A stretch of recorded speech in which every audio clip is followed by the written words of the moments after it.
Chanmari in pui Thiah ni vawin ni som pathum January sang ni som ni hian in pui kan hriat dan chuan Sangkhat zakwa Sangkhuma nga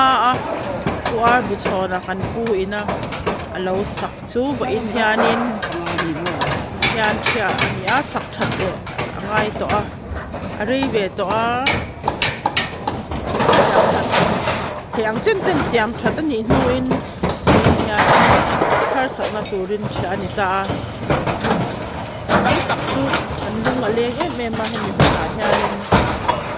til tam tak an ho to chung kwa ko in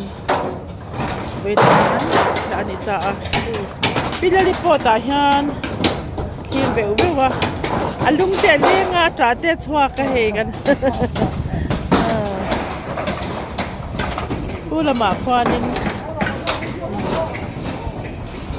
thil bok reng hi om reng the ni lawa the old gives way to the new ti te ko tu om ka mang tuan aku na lo theng ta ai